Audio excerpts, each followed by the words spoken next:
میوانەکەم دکتۆر گۆڤن شێروانی کاندیدی پارتی دموکراتی کوردستانە لە هەولێر. دکتۆر بەخێر هاتیۆم کاتت باش. پێم خۆشە کاندیدەکانی پارتی هەمویان شارەزا دکتۆر پسپۆڕن هەریەکێکیان لە بوارێکە کە کێشەیەکە لە نێوان هەرێم و بەغدا. دکتۆر ئەوترێ نەناردنی یاسا و یاخود با بڵێن دەرچواندنی یاسای نەوت و گاز ئامادە نەکردنی هەرێمی کوردستان و بە تایبەتی پارتی ڕێگربوون لە کاتێکە با بڵین ئەوەشمان بیر بێت کە پارتی مەرجی سەرەکی بۆ بەبەردەوامی. ئەمە ڕاستە پێمان بڵێ ئایا ڕوونکردنەوەمان پێ بە لەسەرمە ئەمە ڕاستە شتیوە ئەوترێ بۆ ئەگەر وانە بۆچی ئەوترێت؟ سلااوڕێزم بۆ کەناڵی کوردستان 24 و بینێرانی عزیز بۆ بەڕێستان هاژەخان. سەرەتا وەک جەنابەت باستان کرد لە 2007ەوە ڕەشنووسەکە بوو، سازانی لەسەرکرا بوو و دەبایە بستە دەنگدان لە پەرلەمان، بەڵام دوایەتر دەستێوەردانی لێکرا.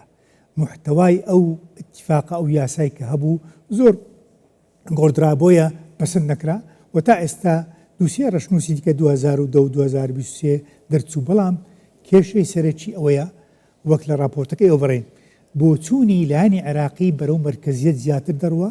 ئەمەش گونجاو نییە لەگەڵ لەسەر ڕۆحێتی سیستەمی فدرالی کە دەبی ڕەچاو کرێ لە سەرجەم یاساکان کە دەردەچی. ئەمە مادەی وازەح لە دەستور نابی هیچ یاساک دەربچی ئەگەر گونجاو نەبی لەگەڵ سیستەمی فدرالی. ئەو بۆ چونەوەی پێشنیازەکانی حکوومەتی فدرال زۆربەی بەرەو مەرکەزیەت دەڕوە، بۆیە تا ئێستا اتفاق نەکرا و هەرێم ڕازی نەبوو کە بەو شێوە دەربچی. باشە دکتۆر، ناکۆکیەکە بە دیاریکراوی لەسەر چییە؟ کامانن کە ئەوان یاخوبا بڵین بە وردی کام دەسەڵاتانن کام بابەتانن کە ئەوان نایەنەوێت کاری لەسەر بکرێ و دەربچێنرێ؟ ئەو یاسا دەربچی دەبی لەسەر دوو مادەی دەستوری و وازەح دەبێت. مادە 111 دەڵێ نەوت و گاز ملکی هەموو گەلی عێراقە لە هەموو هەرێمەکان و پارێزگەکان.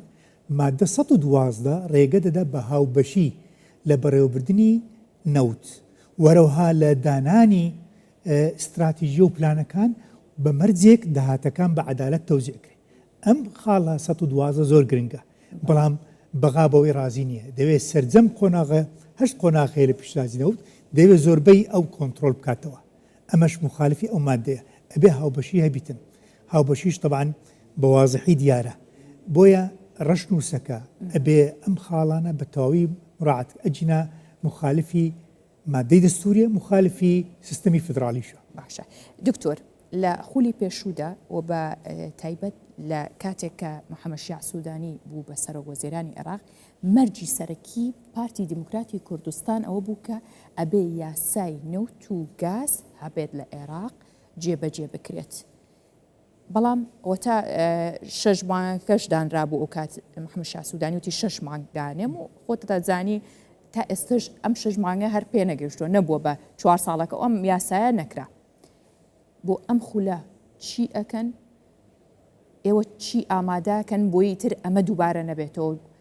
سەرۆکوەزیرانێکی تر بێ یا هەر کەسێکی تر بێ نەیەڵێت ئەمە دووبارە بێتەوە؟ پێشەچی هەبوونی یاسا یەکەم سوودی ئەوەیە ڕێکخستنی پەیوەندی یاسایی مابەنی بەغدا و هەولێر لە بەڕێوەبردننی ئەم سەکتەرە. نابێ هیچ کێشێک نابی ئەگەر یاسا هەبی. ناکرێ ئەمە جارە ئەتیمادکەن لەسەر ئەتیفاقەکە هەر ماوەوە دەردەچی دواتریش بابەت نابڕێ.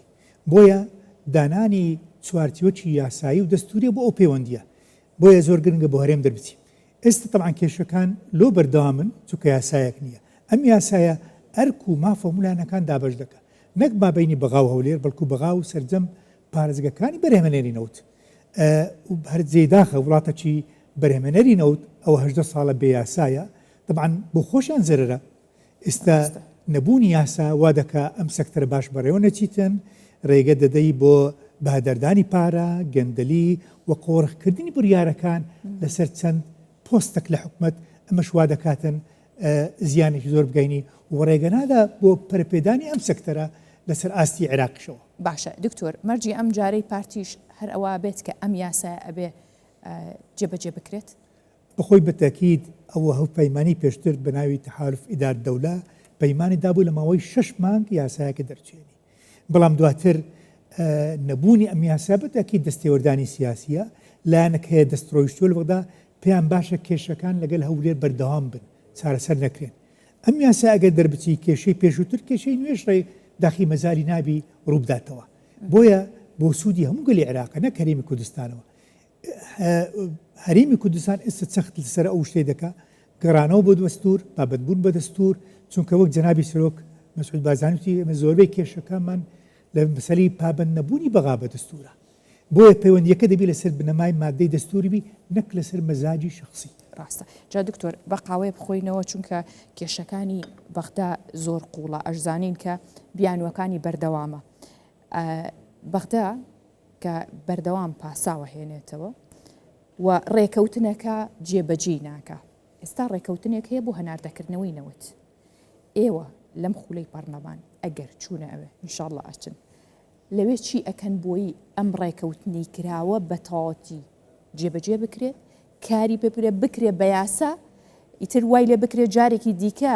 بەغدا بە هیچ شوێ نەتوانێت پەشیمان بێتەوە لێی بڕیارەکان لە سەرکتەی نەوت خاتون دەبی زۆر دووربی لە دەستێوەردانی سیاسی کە دەستێوەردانی سیاسی وا دەکە زیانێکی گەورە بگەینتە بە ئابووری عێراق بەس لە بەڕێستان باسکردن لە مانگی 2023 هەناردەکردنی نەوت هەرێم ڕاجرا بۆ مای 2 ساڵ و نیو ئەو زیانە گەیشت بە ئابووری عێراق 24 میلیارد دۆلارە باشە خەڵکی بریاردەر خەڵکی دەستڕۆیشتوو دەبێ زۆر بە پرسانە تەعاملکە لەگەڵ ئەم زیانە گەورەیە لە کاتێکدا خۆی ئابووری عێراق 49 میلیارد دۆلار کورتێنانی هەیە 2 ساڵ لەسەرێکدی 23 زۆر گرنگە ئێمە ڕۆڵێکمان هەبی وەک هەموو لایانی دڵسۆز لە بەغداشەوە لە هەموو حزبەکان کە بزانن چاکردنی ئەم سەکتەرە بۆ قازانجی هەموو گەلی عێراق و ئابووری عێراقشە باشە ئەم ڕۆڵە چۆنە بێ ئەبێ چی بکەن ئەبێمە یەک شت تاکیدکەن ئەم یاسایە بە هەر شێوازێک بیتن ئەگەر 100 نەبی مادەکان بەدڵمان بی 180 بی هەر دەربچی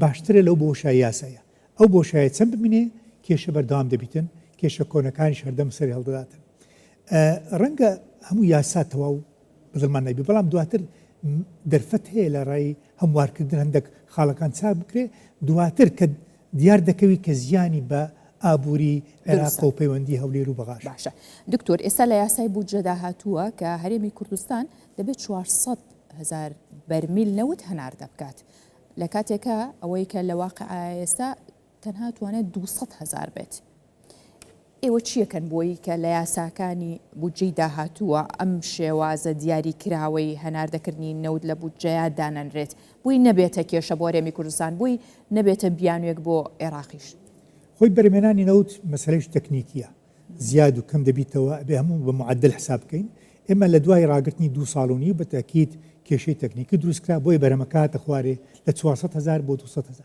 ئەبێ یاسای بودجە گونجاوبی لەگەڵ یاسای نەوت ناکرێ ژمارەیەک داوا بکرێت کە واقعی نەبیتن بۆیە وزارەت نەوت ئەم ڕاستیش دەزانی ناکرێت 400,000 بەرمیل تەسبیت کرێ بەڵکو بە 200ەوە بە پێی توانای تەکنیکی چێلگەکان فەرز کرێ چکو ئەگەر کەمتر بی ئەو کاتێ دەبتە بیانوەک بۆ بڕینی پشتی هەرێم لە بودجەی فدراڵی باشە لەو بڕە نەوتەی کە ئەدرێتەوە بە هەرێمی کوردستان هەرێم دەڵێ 50,000 بەرمیل هەرێم دەڵێت کەمە و بەغداش دەڵێ لەوە زیاتر نادەین تۆ ئەگەر بچیتە پەرلەمان چۆن نەتوانی ئەم کێشەیە چارەسەر بکەیت خۆی ئەبێ بە حسابات بکرێتن ئێستا دیارە ژمارەی دانیشتوانی هەرێم چەندە پاڵۆگەکان چەندە توانێت ئەو پاڵۆگانە چەندە بۆیە ئەوان تۆزی نەرمیان نوان گوتیان 50,000 ئەگەر پێویستان پێبی 15,000 کەشی زیاد دەکەن بەڵام ئەو لە وردەکاری اتفاقەکەیە ئەمە شتێکی با بڵێن کاتی بۆ ڕوویدا ئەبێ بە حساب بکرێتەوە و زۆر گرنگیشە طبعاً ئێستا پاڵۆگەکانی هەرێم توانای زۆر زیادیان هەیە ئەتوانن پاڵپشتی عێراق بکەن لەوە پاڵاوتنی ئەو نەوتە زیادەی کە ئەتوان بەرهەمێ بێنن ئەو کاتێک قازانجێکی زیاتر دەکەن لە زیاتی نەوت و خاو فرۆشن بەرهەمە نەوتیەکان دەفرۆشن قازانجەکەی سیاوەندە زیاترە ئەم مەسالانە علمیە بە حساب دەکرێت ناکرێت بێ 50,000 40,000 بەڵکو بە حساب دەکرێتەوە زەحمەتش نییە بە مەزبوطی حساب بکرێت ئەو حساباتەمان بۆکەن لە باشە دکتۆر خەڵک بە دیاریکراوی هەندێک هەرزانبوونی نەوتێوێ هەندێک بابەتێوێ کە بۆی چارەسەر بکرێت بانزینی هەرزانیەوێ گازی هەرزانیەوێ لە کاتی خۆی نەوتی سپیەوێت ئەمانەی پێویستە ئێوە بەڵێنیان پێدەن کە ئەمانەش نەبنە کێشە بۆ هاوڵاتیانی هەرێمی کوردستان ئەوە جگە لە کێشە گەورە و دیارەکان کە بە هیچ شێوەیە هیچ وەستانێک نییە لە سەریکە دیاریکردنی بەشە بودجێ هەرێمی کوردستان و یاسای نەوت و گازە. خاتون بەپێی یاسای بوجە دوای یاساکەی 2023 ئەڵێ تێچووی بەرەمێنانی نەوت لەسەر هەموو عێراقەوە لە ئەستۆی وزارەتی دارەیە. ئەگەر عێراق تەواوی مستحقاتی بەرەمێنانەکەی سرفکە نفقاتی تشغیلی و استثماری ئەو کاتەی ئەم نرخەی نەوتەکە لە هەرێمی کوردستانیش هەرزان دەبیتەوە چونکە کولفەکە تەزیید کرا و دعمەکی فدرالیش هەبی لەو نرخەکان بە تەکید نفتەکە هەرزان دەبیتەوە. طبعا خۆشی ئەمە استحقاقی دەستوریە وەک هەموو ناوچەکانی عێراق بێ ئێمە نەوتەکەمان و بنزینەکەمان هەموو بە سعرێکی دعم کراو. ئێستا بەغاش ئەگەر دعمەکە هەڵگری ئەم نرخێکی ئێستا پێی دەفرۆشن دەبتە دوو هەندێ ئەو ژمارەیە. باشە دکتۆر، گرێبەستێکی مێژووی گرێبەستێکی نمونەی بە بەها لەلایەن سەرۆکوەزیرانەوە واژۆکرا لە ئەمریکا کەی جێبەجێکرێت و جێبەجێکردنەکەی سوود بەوە دەگەێنێت کە نرخی غاز دابەزێنرێت و کارەبای 24 کاتژمێری ببێتە پشتیوانێکی بەهێزتر بووی؟ بەتەکید ئەو گرێبەستە زۆر گرنگە چونکە سەخت لەسەر گازی سروشتی دەکات. ئێمە تقریبا ئێستا 600 میلیۆن پێسێجارن تاج دەکەن لە دوای ئەو گرێبەستە کە کار دەکات دەگەنە 1000 میلیۆن پێسێجار. تەواوی وێزگە سەرچیەکانی کارەبای هەرێمی کوردستان بە گازیش دەکەن، تێچووی کەم دەبی، ژینگە کەمتر زیان پێ دەگەینەوە، هەروەها دەرفەت دەبی زیادیش بکرێتن لەگەڵ بەغا تەعاون کرێ هەندێکی بفرۆشرێ بەغداد. بۆیە پلانی وزارەتی حکومەت و تەواوی پێداویستی ناوخۆی پڕکردنەوە ئەو کاتێ تێچووەکەش کەم دەبی و هەمان کات پرۆژەی کارەبای 24 ساعتیش زۆر ئاسانکاری لۆ دەکرێتن. طبعا ئەوە لەسەر ئاستی عێراق پیشەکی قیاسیە چکە لە ماوەی زۆر کەم هەرێم گەیشتە 600 میلیۆن مەتر سێجار لە ماوەی چەند ساڵش دەگەنە 1000. ئەمەش طبعا سەرکەوتنەکی گەورەیە لە بەڕێوەبردننی سەکتەر نەوت و گاز. کاتێکی نزیک بۆتەوە بۆ دەست پێکردن ئێستا دەستیان پێکردیە بۆ جێبەجێکردنی؟ بڵێ طبعا قۆناغی پشکنین هەیە، قۆناغی دراسات هەیە، تا دەگاتە قۆناغی بەرەمێنان ڕەنگە ماوەی ساڵک دو ساڵ بخاینێتن. بەڵام خۆشبەختانە ئەم شوێنانە زۆر با بڵێن ئایندەکی باشی هەیە هەم لە نەوت و هەم لە گازی سروشتی. گازی سروشتی ئێستا زۆر ینی احتیمامەکی گەوری پێدەرێت سەر ئاستی جیهان چونکە نرخەکەی 3-4 جوار بەرز بووە لە دوای هەڵگیرسانی شەڕی رووسیا و ئوکرانیا. باشە دکتۆر، پێم خۆشە پەیامێکی خۆت بە کورتی بە دەنگدەرەکانت بڵێ چیان بۆکەی، چونکە ئێوە پسپۆڕن لە پیت بە پیتی ئەو دەستوری کە تایبەتە بە نەوت و گاز و دروشمەکە ئابوورێکی بەهێزترە، چیان پێڵیت؟ من پامەکەم لە دوو بەشی یەکەم بە هەموو گەلی کوردستانەوە بە هەموو حیزبەکانە بە هەموو دۆڵسەڵەکانەوە بەبێ دوودڵی 11 بچن دەنگ بدەن بە لیستی 275 بنسبەت ئەو بابەتە ئابووریانە و علاقەی بنەوتەوە. ئێمە هەموو ئەندامەکان هەموو کاندەکان هیچ کەم تەرخیمی ناکەن، دەزانی کێشەکانمان لە چێیە و هیچ دەبی داکۆکشیش باش بکەین لەسەر مافە دەستوریەکان و یاسایەکانی هەرێمی کوردستان و هەوڵ دەدەین بە جددی کار بکەین ئەم کێشانە نمێنێ بەڕاستی چونکە زیانەکە نەک بۆ هەرێمی کوردستان بەڵکو بۆ سەرجەم گەڵانی عێراقیشە. زۆر سپاس دکتۆر گۆڤان شەروانی کاندیدی پارتی دیموکراتی کوردستان لە هەولێر لەگەڵمان بووی. سپاس بۆ ئێوە وەکوتیشت هەر یەک لە ئێوە کاندیدەکان هەمویان شارەزان لە پرسی دیاری کراو لەوێ ئێمە بێخەمە بین لەوەی دەنگەکانمان چۆنە بێت. سپاس دکتۆر. هەر خۆش بێت.